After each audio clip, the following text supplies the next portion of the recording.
Well, welcome to Varsity 4. You know, Justin, athletes, they spend their whole lives playing and training to hope to have success in the sport that they fall in love with. But for one Ribault sophomore, she's somewhat new to basketball, but even despite her late start, she's really impressed on the court this season.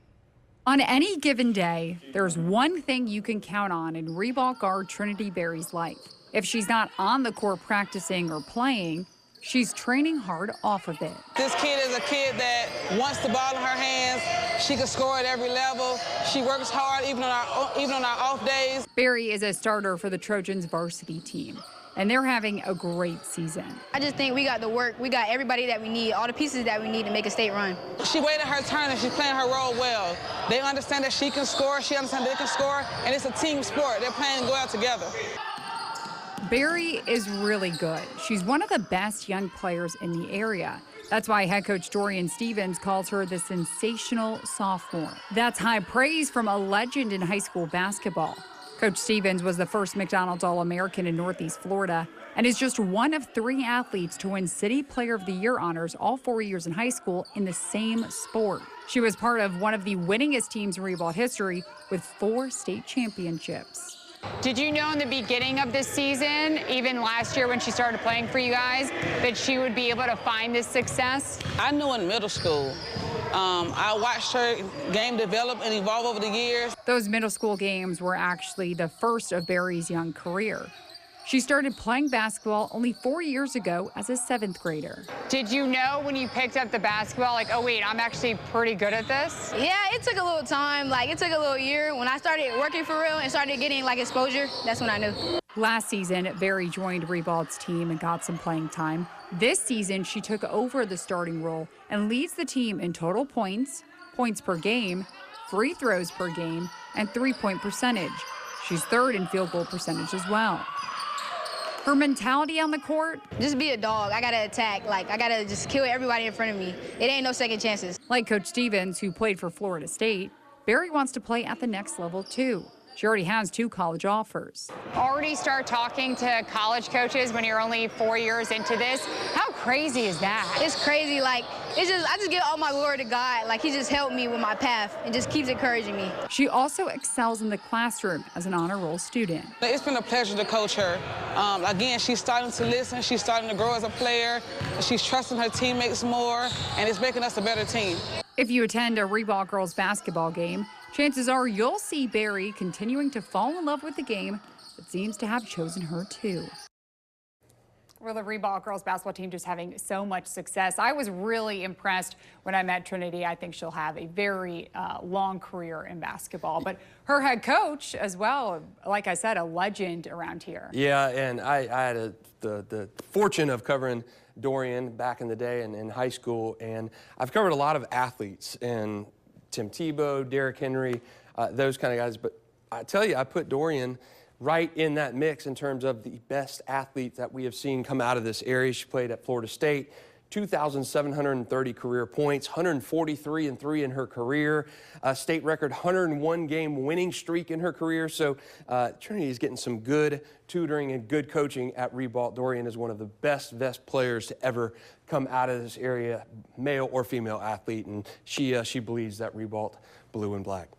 Well, the Ribault girls basketball team, they won the Gateway Conference last week. They were tied for 6th. Let's see where they are in our Super 6 this week. And hey, Trojans fans, you went up to number 5. So let's go through our Super 6. We'll start with NFEI. NFEI, a newcomer this week in the rankings, and you look at their record and you're like, 13-11. They've only got a couple local losses, played a very tough schedule, a lot of out-of-area losses, and they move in the rankings. They got a tough one against San Jose Prep this week. But they are moving on up, and Ribault moving on up as well. Gateway Conference champs a couple Saturdays ago. They are moving up to number 5 in our Super 6 this week. Coach Stevens has got them clicking really good. They're up a spot from last week. They were T6 last week. Potter's House at number 4. They're the independent team. Former Ribault Stars coach in Potter's House, Randy Reddick. They're 14-4, and then making the turn in the top 3.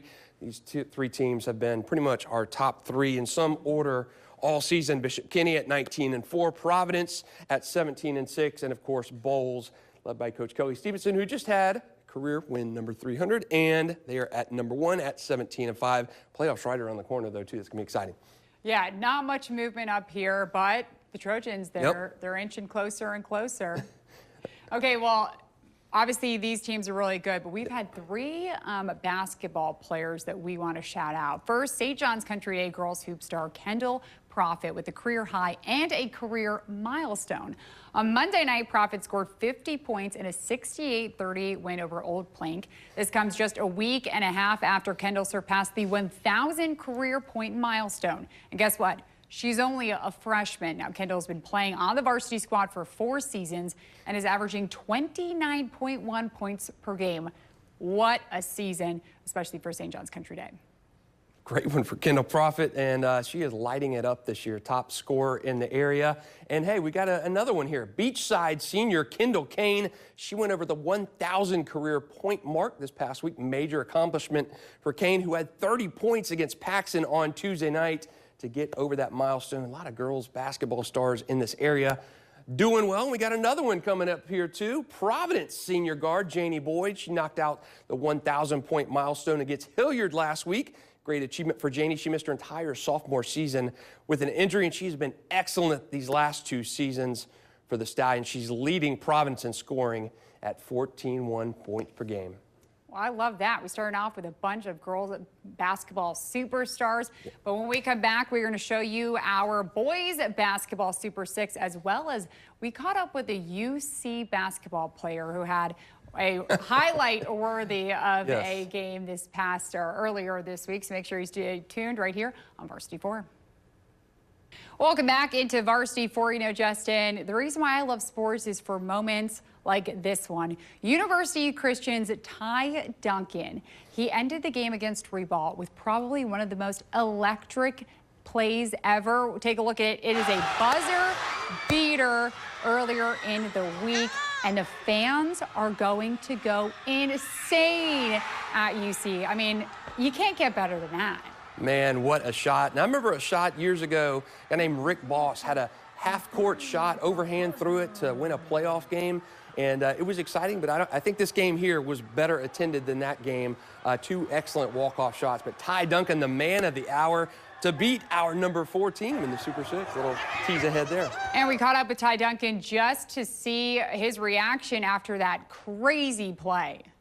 A lot of memories, a lot of just recreating the play, thinking about me coming around, letting it go, whole crowd just trampling me right there in that corner over there. And all the rush of emotions and excitement of a big win. It was a lot of fun. It is, I'll never forget it. It's my first ever game winner, so just coming around that corner and hitting the shot just meant so much for us as a team, getting that big win, and for me personally. Breaking the press down there, Marvin did a great job handling the ball, getting it to Dex. Dex had a great pass to me. I was coming around the corner, it was just like back to practice. It's a shot you have to hit. And so when it went in, it was a lot of rush of emotions, which was super cool, and then just getting everybody on me, it was a great feeling. Like we said, UC, they beat Ribault.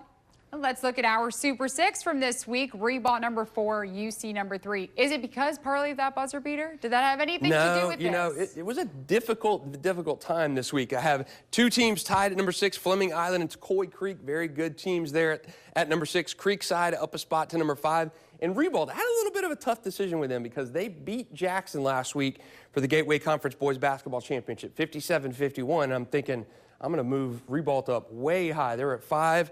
I'm going to jump them probably at least maybe 3. But they ended up losing to University Christian on that beautiful shot by Ty Duncan, 52-51. So I had to boost UC up a little bit higher than I had planned. So Ribault, they move up a spot, but not as high as I thought. And then UC continues to rise. They were just ranked a couple weeks ago for the first time, and you see the record, and you're like, yeah, University Christian, they are on a tear at number 3. And our top two teams, they have been staying there for quite some time. Impact Christian and Andrew Jackson. Jackson, even with that loss, are 22-2. Impact Christian, they've got a big one against UC coming up this week, and district basketball tournaments start next week. So we got a lot of good basketball right around the corner. So what I heard is Ty Duncan is the reason why, partly the reason why they're number 3, correct? They've got 2 twin towers at UC. They've got some good shooters. Ty Duncan, the beautiful shot, he's averaging 13-1 a game, and UC lost on like a walk-off buzzer beater last year to miss out on the state semifinals. I think they're going to get there in Lakeland this year. Well, I think Jackson fans are happy they're still '1. Yep. Trojans fans, you have girls and boys both ranked. It's the only team here that's that have been both ranked. That's right. Hey, and the Ribault, the running, gunning Trojans, the legacy is long-standing from Al Austin, Bernard Wilkes, now to Shante. It's just really a good legacy over there on Winton Drive. Okay, well, as we wrap up tonight, let's look ahead to next week. National Signing Day, one of my favorite days. Not as big as it is or previously was just because of the early signing day, but we have a lot of local kids who will be signing their letters of intent and heading off to college. Yeah. Oh, you know, first Wednesday in February is always a great time, and you get to see athletes signing their careers away and fulfilling those lifelong dreams. You got parents and grandparents at these events taking pictures and food and cake.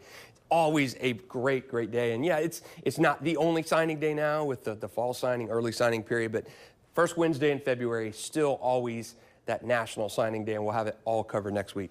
And mind you, a lot of the kids that signed during early signing day are already enrolled in college. Guys like Jamie French, Jayan Simon, who we talked to, our defensive player of the year. So hopefully those kids are adjusting to college life. I remember those days. Ooh, long time ago at this point, right? A long time ago.